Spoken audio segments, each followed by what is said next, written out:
The Last Leaf by O. Henry. In a little district west of Washington Square, the streets have run crazy and broken themselves into small strips called places. These places make strange angles and curves. One street crosses itself a time or two. An artist once discovered a valuable possibility in this street. Suppose a collector with a bill for paints, paper, and canvas should, in traversing this route, suddenly meet himself coming back, without a cent having been paid on account. So to quaint old Greenwich Village the art people soon came prowling, hunting for north windows and 18th-century gables and Dutch attics and low rents. Then they imported some pewter mugs and a chafing dish or two from Sixth Avenue, and became a colony. At the top of a squatty 3-story brick, Sue and Johnsy had their studio. Johnsy was familiar for Joanna. One was from Maine, the other from California. They had met at the table d'hôte of an 8th Street Delmonico's and found their tastes in art, chicory salad, and bishop sleeves so congenial that the joint studio resulted. That was in May. In November, a cold, unseen stranger, whom the doctors called pneumonia, stalked about the colony, touching one here and there with his icy fingers. Over on the east side, this ravager strode boldly, smiting his victims by scores, but his feet trod slowly through the maze of the narrow and moss-grown places. Mr. Pneumonia was not what you would call a chivalric old gentleman. A mite of a little woman with blood thinned by California zephyrs was hardly fair game for the red-fisted, short-breathed old duffer. But Johnsy he smote, and she lay scarcely moving on her painted iron bedstead, looking through the small Dutch window panes at the blank side of the next brick house. One morning the busy doctor invited Sue into the hallway with a shaggy gray eyebrow. "She has one chance in, let us say, 10, he said, as he shook down the mercury in his clinical thermometer. "And that chance is for her to want to live. This way people have of lining up on the side of the undertaker makes the entire pharmacopoeia look silly. Your little lady has made up her mind that she's not going to get well. Has she anything on her mind?" She wanted to paint the Bay of Naples some day," said Sue. "Paint? Bosh! Has she anything on her mind worth thinking twice? A man, for instance?" "A man," said Sue, with a Jew's harp twang in her voice, "is a man worth— But no, doctor, there is nothing of the kind." "Well, it is a weakness, then," said the doctor. "I will do all that science, so far as it may filter through my efforts, can accomplish. But whenever my patient begins to count the carriages in her funeral procession, I subtract 50% from the curative power of medicines. If you'll get her to ask one question about the new winter styles in cloak sleeves, I will promise you a 1 in 5 chance for her, instead of 1 in 10. After the doctor had gone, Sue went into the workroom and cried a Japanese napkin to a pulp. Then she swaggered into Johnsy's room with her drawing-board, whistling ragtime. Johnsy lay, scarcely making a ripple under the bedclothes, with her face toward the window. Sue stopped whistling, thinking she was asleep. She arranged her board and began a pen-and-ink drawing to illustrate a magazine story.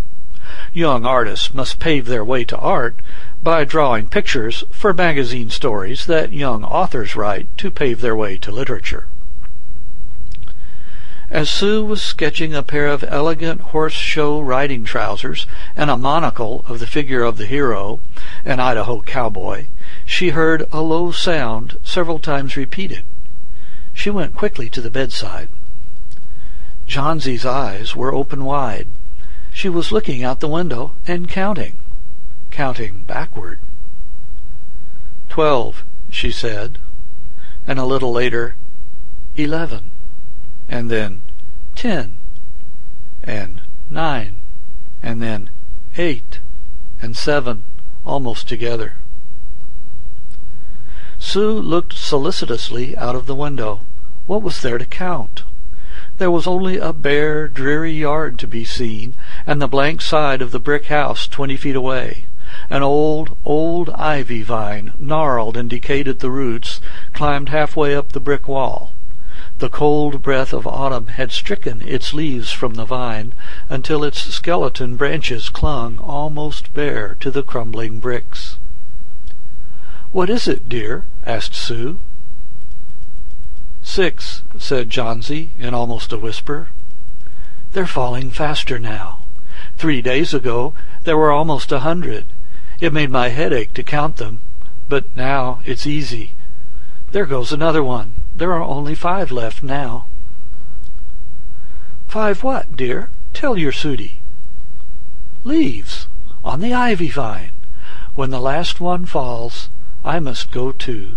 I've known that for 3 days. Didn't the doctor tell you?" "Oh, I've never heard of such nonsense," complained Sue with magnificent scorn. "What have old ivy leaves to do with your getting well?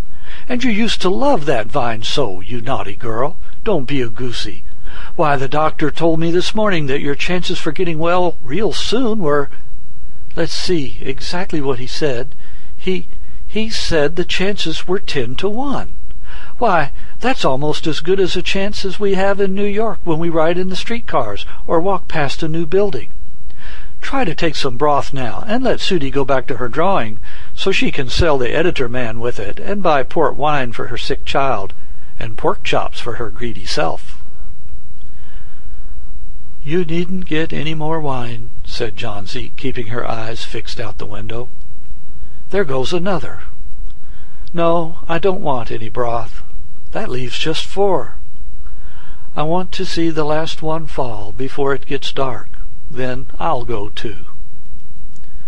"Johnsy, dear," said Sue, bending over her, "will you promise me to keep your eyes closed and not look out that window until I'm done working? I must hand these drawings in by tomorrow. I need the light, or I'd draw the shade down." "Couldn't you draw in the other room?" asked Johnsy coldly. "I'd rather be here by you," said Sue. "Besides, I don't want you to keep looking at those silly ivy leaves." "Tell me as soon as you've finished," said Johnsy, closing her eyes and lying white and still as a fallen statue, "because I want to see the last one fall. I'm tired of waiting. I'm tired of thinking.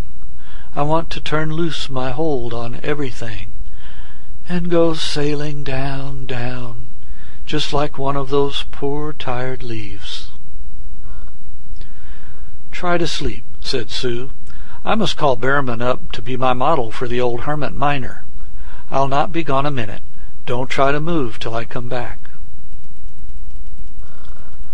Old Behrman was a painter who lived on the ground floor beneath them.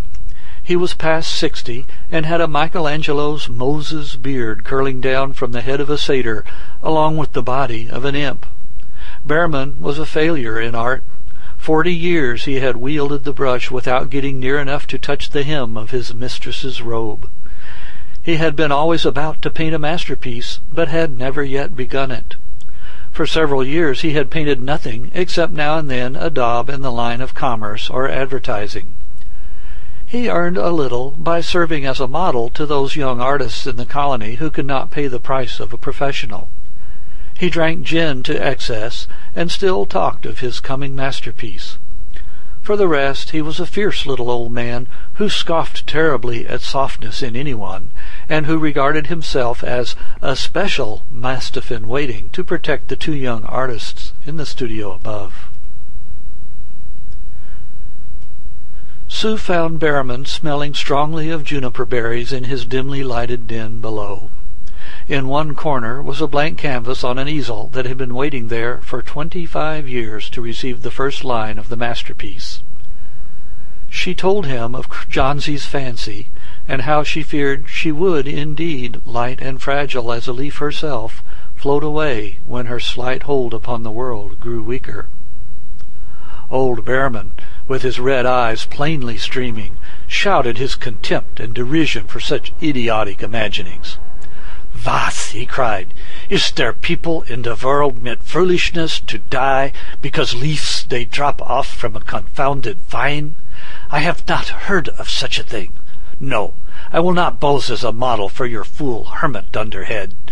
Why do you allow that silly business to come into brain of her? Ah, that poor little Miss Jansi." "She's very ill and weak," said Sue, "and the fever has left her mind morbid and full of strange fancies." "Very well, Mr. Behrman. If you do not care to pose for me, you needn't, but I think you are an horrid old flipperty-gibbet." "You are just like a woman," yelled Behrman. "Who said I will not pose? Go on, I commit you. For half an hour I have been trying to say that I'm ready to pose. God, is there not any place which one so good as Miss Jansi shall lie sick? Some day I will paint a masterpiece, and we shall all go away. God, yes." Jansi was sleeping when they went upstairs. Sue pulled the shade down to the window-sill and motioned Behrman into the other room. In there they peered out the window fearfully at the ivy vine. Then they looked at each other for a moment without speaking. A persistent cold rain was falling, mingled with snow. Behrman, in his old blue shirt, took his seat as the hermit miner on an upturned kettle for a rock. When Sue awoke from an hour's sleep the next morning, she found Jansi with dull, wide-open eyes staring at the drawn green shade. "Pull it up, I want to see," she ordered in a whisper. Wearily Sue obeyed. But lo! After the beating rain and the fierce gusts of wind that had endured through the livelong night, there yet stood out against the brick wall one ivy leaf. It was the last one on the vine. Still dark green near its stem, with its serrated edges tinted with the yellow of dissolution and decay, it hung bravely from the branch some 20 feet above the ground.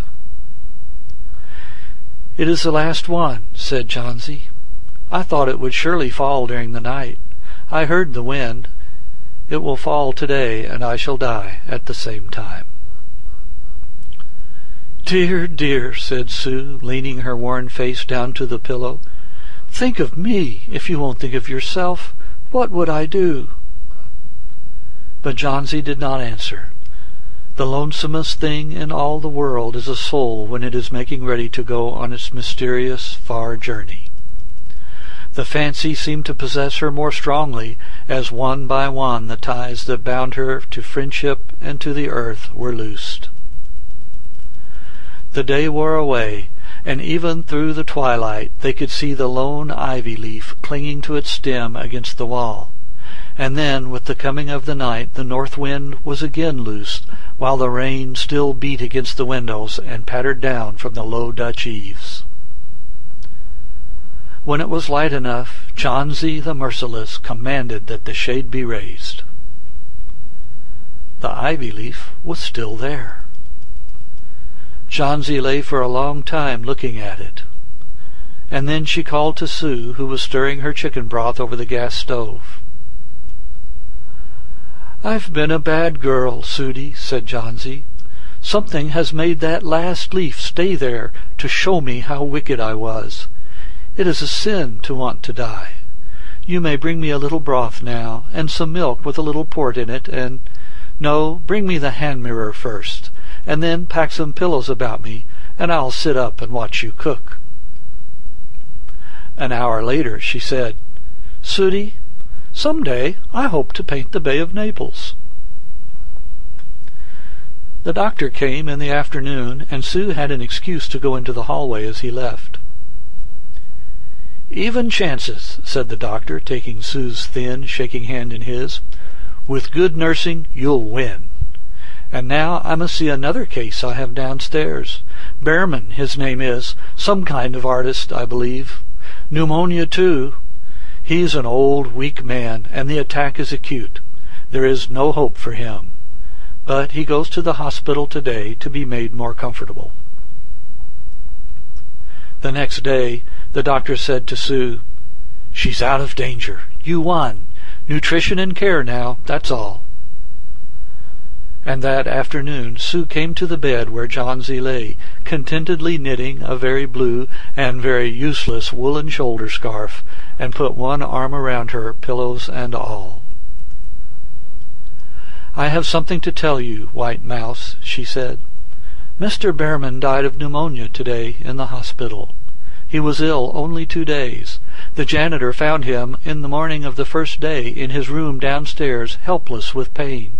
His shoes and clothing were wet through and icy cold.